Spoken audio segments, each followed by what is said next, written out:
My name is Rachel and I'm a PT at Lifestyle Performance. I'm a PT, Jay Smith. Hi, my name is Edward. I'm the manager at Lifestyle Performance.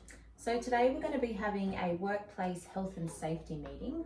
The date is currently the 15th of May and it is 6:30 p.m. Before we get started, I'm just going to briefly state the topics that we're going to be covering here today.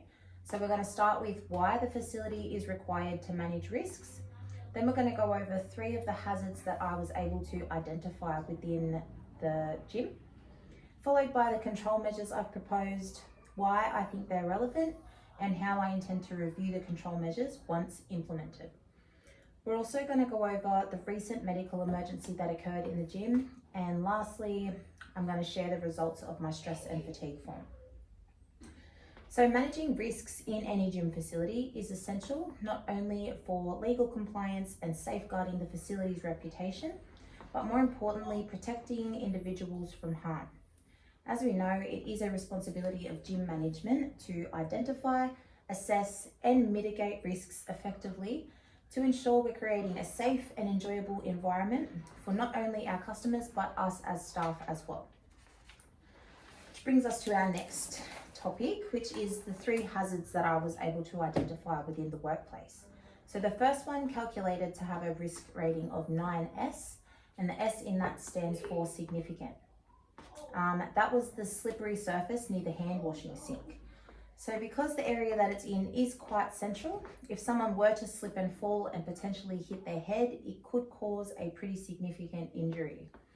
The control measure that I've proposed is administrative control. I believe we should place floor mats strategically in the area prone to water splashing to absorb as much of the water as possible and reduce the risk of slipping. We should also mark that area with a wet floor caution sign. Given that this is a significant risk, I recommend that we implement these controls immediately. So the second hazard I identified had a risk rating of 6M, and the M in that stands for moderate. This was the uneven flooring when entering the bathroom. So it is rather small, but definitely a possible risk factor. So the control measure I listed for this one is also administrative control. I figured we could reduce this risk by using signage to warn members and staff when entering the bathroom. A watch your step and or a proceed with caution sign should be implemented, and the time frame I put on this one was 2 days. Nice. The third hazard is the improperly stored equipment, referring to the kettlebells being stored on the floor. So given that they are against the wall and out of the way, this one calculated to have a lower risk rating of 4L. Once again, the control measure being administrative control.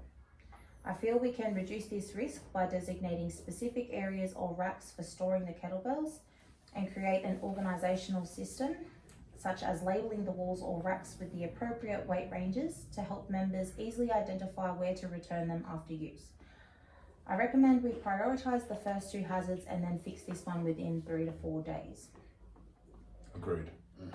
So how I intend to review these control measures once they've been applied. Reviewing the control measures we implement to hazards is essential to ensure the ongoing effectiveness and compliance with safety standards.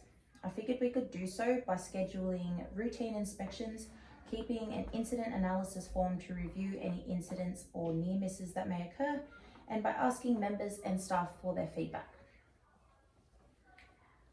So now I'd like to discuss the recent medical emergency that occurred in the gym and go over the details of the incident report form.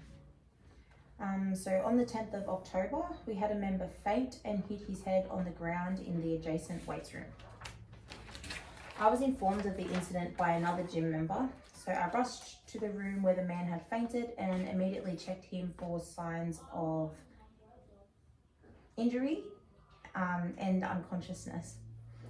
He was awake but still lying on the floor, a little confused, and complained of his head hurting.